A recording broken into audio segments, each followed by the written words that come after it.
ನಮಸ್ತೆ ಎಜಿ ನ್ಯೂಸ್ಗೆ ಸ್ವಾಗತ.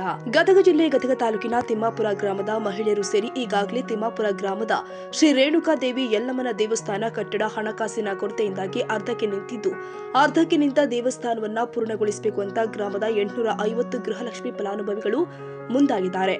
ಈ ಮಹಿಳೆಯರು ಗೃಹಲಕ್ಷ್ಮಿ ಯೋಜನೆ ಅಡಿಯಲ್ಲಿ ಬಂದಿರುವ 1 ತಿಂಗಳದ 2,000 ಗೃಹಲಕ್ಷ್ಮಿ ಹಣವನ್ನ ದೇಣಿಗೆ ಸಂಗ್ರಹಿಸಿ ಗೃಹಲಕ್ಷ್ಮಿ ಹಣದಿಂದಲೇ ಈ ದೇವಸ್ಥಾನ ನಿರ್ಮಾಣ ಮಾಡೋಣ ಅಂತ ಈಗಾಗಲೇ ಗ್ರಾಮದ ಕೆಲವು ಮಹಿಳೆಯರಿಂದ ದೇಣಿಗೆ ಸಂಗ್ರಹಿಸಿದ ಹಣ 2,50,000 ರೂಪಾಯಿ ಹಣ ಸಂಗ್ರಹವಾಗಿದೆ ಅಂತ ಗ್ರಾಮದ ರೈತ ಮುಖಂಡ ಯಲ್ಲಪ್ಪ ಎಚ್ ಬಾಬರಿ ಹೇಳಿದ್ದಾರೆ. ಇನ್ನು ಗ್ರಾಮದ ಮಹಿಳೆಯರು ಗೃಹಲಕ್ಷ್ಮಿ ಹಣವನ್ನ ದೇಣಿಗೆ ಸಂಗ್ರಹಿಸಲು ಮುಂದಾಗಿದ್ದಾರೆ. ಸರಿಸುಮಾರು 1 ಕೋಟಿಗಿಂತ ಹೆಚ್ಚು ಹಣದಲ್ಲಿ ಶ್ರೀ ರೇಣುಕಾ ದೇವಿ ಯಲ್ಲಮ್ಮನ ದೇವಸ್ಥಾನದ ಕಟ್ಟಡವನ್ನ ನಿರ್ಮಿಸಿ ಮಾದರಿ ದೇವಾಲಯವನ್ನಾಗಿ ಮಾಡ್ತೀವಿ ಅಂತ ಗ್ರಾಮದ ಮಹಿಳೆಯರು ಪಣತೊಟ್ಟಿದ್ದಾರೆ.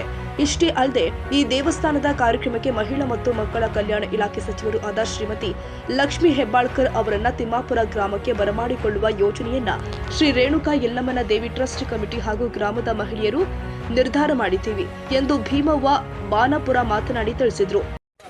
ರೇಣುಕಾ ಯಲ್ಲಮ್ಮ ಗುಡಿ ಕಟ್ಟಕುಂತಾರ್ರಿ. ಇಲ್ಲಿ ಗೃಹಲಕ್ಷ್ಮಿ ರೊಕ್ಕ ಈಗ ಸಾಲಿನ ಬಿದ್ರ ಗೃಹಲಕ್ಷ್ಮಿ ರೊಕ್ಕ ಕೊಡಕುಂತಾರ.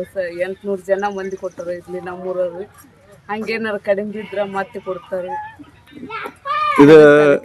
ಇದು ಯಾರ ರೊಕ್ಕ ಕೊಡಕುಂತೀರಮ್ಮ ನೀವು? ಗೃಹಲಕ್ಷ್ಮಿ ರೊಕ್ಕ ರೀ. ಗೃಹಲಕ್ಷ್ಮಿ ರೊಕ್ಕ. ಇದು ಯಾವ ಗುಡಿ ಅಮ್ಮ? ಇದು ರೇಣುಕಾ ಯಲ್ಲಮ್ಮ ಗುಡಿ. ಒಟ್ಟ ನಿಮ್ಮ ಊರವ್ರ ಎಲ್ಲ ಹೆಣ್ಮಕ್ಳು 800 ಜನ ಹಾಕರಿ. ಇಷ್ಟು ಗೃಹಲಕ್ಷ್ಮಿ ರೊಕ್ಕ ಕೊಡಕುಂತಾರಿ. ಮತ್ತೆ ಹಂಗೆ ಕಡಿಮೆ ಬಿದ್ರು ವಾಪಸ್ ಇನ್ನೂ ಕೊಡ್ತೀರಿ? ಓಕೆ. ಗದಗ ತಾಲೂಕು ತಿಮ್ಮಾಪುರ ಗ್ರಾಮದ ಶ್ರೀ ರೇಣುಕಾ ದೇವಿ ಯಲ್ಲಮ್ಮನ ದೇವಸ್ಥಾನ ಕಟ್ಟಲು ಎಲ್ಲರೂ ಸಿದ್ಧರಾಗಿದ್ದರು. ಹಣಕಾಸಿನ ತೊಂದರೆಯಿಂದ ಸ್ವಲ್ಪ ಕಟ್ಟಡ ನಿಲ್ಲಾಗಿತ್ತು. ಆದ ಕಾರಣದಿಂದ ನಾವು ಸಹ ಹೆಣ್ಮಕ್ಳು ಗೃಹಲಕ್ಷ್ಮಿ ದುಡ್ಡಿನಿಂದ ಇದನ್ನು 850 ಜನ ಇದೀರ ಅಷ್ಟೂರು ಕೂಡಿ ನಾವು ಗೃಹಲಕ್ಷ್ಮಿದು 2,000 ರೂಪಾಯಿ 1 ತಿಂಗಳದ್ದು ಕೊಟ್ಟು ನಾವು ಕೆಲಸ ಶುರು ಮಾಡ್ಸೀವಿ. ಇನ್ನು ಮುಂದೆ ಸ್ವಲ್ಪ ದುಡ್ಡು ಕಮ್ಮಿ ಬಿದ್ದರೂ ನಾವೆಲ್ಲ ಹೆಣ್ಮಕ್ಳು ತಿಮ್ಮಾಪುರ ಗ್ರಾಮದ ಹೆಣ್ಮಕ್ಳು ಎಲ್ಲರೂ ಕೊಟ್ಟು ನಾವು ನಡೆಸ್ಕೊಡ್ತೀವಿ. ಇದು ಯಲ್ಲಮ್ಮನ ದೇವಸ್ಥಾನಕ್ಕಾಗಲಿ ಕೊಡಕುಂತೀರಮ್ಮ? ಹ್ಞೂ ರೀ, ಯಲ್ಲಮ್ಮನ ದೇವಸ್ಥಾನಕ್ಕೆ ಒಟ್ಟ ಎಷ್ಟು ತಿಮ್ಮಾಪುರ ಗ್ರಾಮದಾಗ ನೀವು ಹೆಣ್ಮಕ್ಳು ಇದೀರಿ? 850 ಜನ. 850 ಜನ ಅದರಿ. ನೀವೆಲ್ಲರೂ ಸ್ವಯಂ ಪ್ರೇರಣೆಯಿಂದ ಯಲ್ಲಮ್ಮನ ದೇವಸ್ಥಾನಕ್ಕೆ ನಾವು ಪ್ರತಿ ತಿಂಗಳದ್ದು 1 ತಿಂಗಳದ್ದು 2,000 ರೂಪಾಯಿ ಕೊಡಕ್ಕೆ ಕೊಟ್ಟಿರಿ. ಹಂಗೇನ್ರ ಇನ್ನೂ ಕಮ್ಮಿದ್ರ ಕೊಡಕ್ಕೆ ಸಿದ್ಧ ಇದೀರಿ? ಯಲ್ಲಮ್ಮನ ಗುಡಿ ತಾಲೂಕು ತಿಮ್ಮಾಪುರದಿಂದ ರೊಕ್ಕ ಕೊಡಕತ್ತೀವಿ. ಮಹಿಳೆಯರು ಯಲ್ಲಮ್ಮನ ಗುಡಿ ಕಟ್ಟಡಕ್ಕೆ ರೊಕ್ಕ ಇದ್ದಿಲ್ಲ, ಕಡಿಮೆ ಬಿದ್ದಿತ್ತು. ಉಷ್ಟ್ರು ಕೂಡಿ ಕೊಡಕತ್ತೀವಿ. ಯಾರು ರೊಕ್ಕ ಕೊಡಕುಂತೀರವ? ಸಿದ್ದರಾಮಯ್ಯ ಹಾಕಿದ್ದು ಗೃಹಲಕ್ಷ್ಮಿ ಕೊಡಕತ್ತೀವಿ. ಇನ್ನು ಕಡಿಮೆ ಬಿದ್ರೆ ಕೊಡ್ತೀವಿ. ನಮ್ಮ ಗುಡಿ ಯಾವ್ದು ಚಲೋತ್ನಾಗ ಅದ್ರ ಸಾಕು. ಇದು ಯಾವ ಗುಡಿ ಕಟ್ಸಕುಂತಾರಿ ನಿಮ್ಮ ಊರಾಗ? ಯಲ್ಲಮ್ಮನ ಗುಡಿ ಕಟ್ಸಕತ್ತೇನೆ. ಇದು ರೇಣುಕಾ ಯಲ್ಲಮ್ಮ ಗುಡಿ. ಎಷ್ಟು ವರ್ಷದಿಂದ ಆತ್ರಿ ಕಟ್ಟಕುಂತ? ಈಗ 3-4 ವರ್ಷದಿಂದ ಆತ್ರಿ. ನಿಲ್ಲಾಗಿತ್ತು. ಈಗ ನೀವು ನಿಮ್ಮ ಗೃಹಲಕ್ಷ್ಮಿ ರೊಕ್ಕ ಕೊಡಕುಂತೀರಿ? ಕೊಡಕತ್ತೀವಿ. ಎಲ್ಲರೂ ಸ್ವಯಂ ಪ್ರೇರಣೆಯಿಂದ ಕೊಡಕತ್ತೀವಿ. ಮುಂದಾದ್ರೆ ಇನ್ನೂ ಒಮ್ಮೆ ಕೊಡ್ತೀವಿ. ಆದ್ರೆ ದೇವಸ್ಥಾನ ಆಗ್ಬೇಕು. ದೇವಸ್ಥಾನ ಗದಗ ತಾಲೂಕು ತಿಮ್ಮಾಪುರ ಗ್ರಾಮದಲ್ಲಿ ಶ್ರೀ ರೇಣುಕಾ ದೇವಿ ಯಲ್ಲಮ್ಮನ ದೇವಸ್ಥಾನ ಕಳೆದ 4 ವರ್ಷಗಳ ಹಿಂದೆ ನಿರ್ಮಾಣ ಕಾರ್ಯಕ್ಕೆ ತಿಮ್ಮಾಪುರ ಗ್ರಾಮದ ಗುರಿಯರು ಪ್ರಾರಂಭಿಸಿದ್ದರು. ಕಾರಣಾಂತರ ಶ್ರೀ ರೇಣುಕಾ ಯಲ್ಲಮ್ಮನ ದೇವಸ್ಥಾನ ಹಣಕಾಸಿನ ತೊಂದರೆಯ ಮೂಲಕ ಅದು ತಡೆ ನೀಡಲಾಗಿತ್ತು.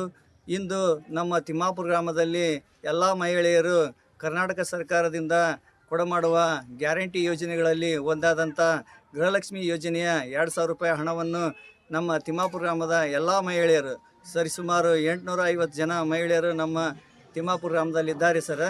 ಅವರೆಲ್ಲರೂ ಸ್ವಯಂ ಪ್ರೇರಣೆಯಿಂದಾಗಿ ಶ್ರೀ ರೇಣುಕಾ ಯಲ್ಲಮ್ಮನ ದೇವಸ್ಥಾನಕ್ಕೆ ಅವ್ರು ಏನು ಮಾಡ್ತಾರಪ್ಪ ಅಂದ್ರೆ ತಮ್ಮದು 2,000 ರೂಪಾಯಿ ಹಣವನ್ನು ಈ ಫೆಬ್ರವರಿ ತಿಂಗಳಲ್ಲಿ ಏನು ಬಂದೈತಲ್ಲ ಸರ, ಅವರು ಆ ಹಣವನ್ನು ನಮ್ಮ ಶ್ರೀ ರೇಣುಕಾದೇವಿ ಟ್ರಸ್ಟ್ ಕಮಿಟಿ ಅವರಿಗೆ ನೀಡಿ ನಮ್ಮ ದೇವಸ್ಥಾನ ಇದು ನಿಲ್ಬಾರ್ದು, ಈ ದೇವಸ್ಥಾನ ಪುನರ್ ಪ್ರಾರಂಭ ಮಾಡಿರಿ ಅಂತಂದು ಸ್ವಯಂ ಪ್ರೇರಣೆಯಿಂದ ಎಲ್ಲ ಮಹಿಳೆಯರು 850 ಜನ ಮಹಿಳೆಯರು ಗೃಹಲಕ್ಷ್ಮಿಯ ಮಹಿಳೆಯರು ಸ್ವತಃ ತಾವೇ ನಮ್ಮ ದೇವಸ್ಥಾನಕ್ಕೆ ಬಂದು ನಮ್ಮ ದೇವಸ್ಥಾನದ ಟ್ರಸ್ಟ್ ಕಮಿಟಿಯವರ ಅಧ್ಯಕ್ಷರ ಸಮ್ಮುಖದಲ್ಲಿ ತಮಗೆ ಬಂದಂಥ 2,000 ರೂಪಾಯಿ ಹಣವನ್ನು ದೇಣಿಗೆ ರೂಪದಲ್ಲಿ ಇಂದೆಲ್ಲ ನೀಡುತ್ತಿದ್ದಾರೆ.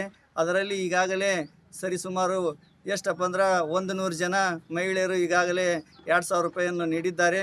ಅದು 2,50,000 ರೂಪಾಯಿ ಆಗಿದೆ.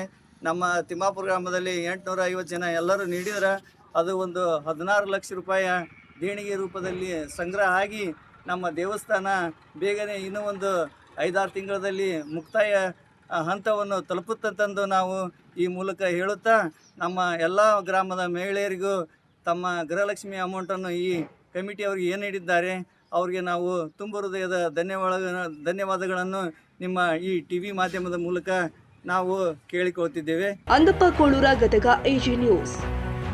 ಕನ್ನಡಿಗರ ಮೆಚ್ಚಿನ ನಿಮ್ಮ AG 24/7 ನ್ಯೂಸ್ ಕನ್ನಡ ವಾಹಿನಿ ಇದೀಗ ಟಿವಿಯಲ್ಲಿ ಲಭ್ಯ. ಒಂದು ವೇಳೆ ನೋಟಿಸ್ ಕೊಟ್ಟಿದ್ರೆ ವಾಪಸ್ ತಗೋತೀವಿ. ಇವತ್ತು ವಕ್ಫ್ ಪ್ರಾಪರ್ಟಿ ಅಂತೇಳಿ ಬರ್ತದೆ ಅಂತ ಹೇಳಿದ್ರೆ ರೈತರು ಬೀದಿಗೆ ಬದಲು ಏನ್ ಮಾಡ್ಬೇಕಾಗತ್ತೆ?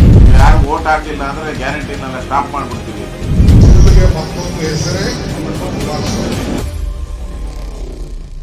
ಕರ್ನಾಟಕ ಮತ್ತು ದೇಶ ವಿದೇಶ 360 ಡಿಗ್ರಿ ಸುದ್ದಿ ಹಾಗೂ ಉತ್ತರ ಕರ್ನಾಟಕ, ಬೆಳಗಾವಿ, ಬಾಗಲಕೋಟೆ, ಧಾರವಾಡ, ಹಾವೇರಿ, ಗದಗ, ಬಿಜಾಪುರ ಜಿಲ್ಲೆಯ ಕ್ಷಣ ಕ್ಷಣದ ವಿವರವನ್ನ ಪಡೆಯುವುದಕ್ಕೆ AG 24/7 ನ್ಯೂಸ್ ಕನ್ನಡ ವಾಹಿನಿಯನ್ನ ಲೈಕ್ ಮಾಡಿ, ವಿಡಿಯೋಗಳನ್ನ ಶೇರ್ ಮಾಡಿ, ಕಮೆಂಟ್ ಮಾಡುವ ಮೂಲಕ ನಮ್ಮ ವಾಹಿನಿಗೆ ಸಹಕಾರ ನೀಡಿ ಮತ್ತು ಚಾನೆಲ್ ಅನ್ನ ಸಬ್ಸ್ಕ್ರೈಬ್ ಮಾಡಿ. ಧನ್ಯವಾದಗಳು.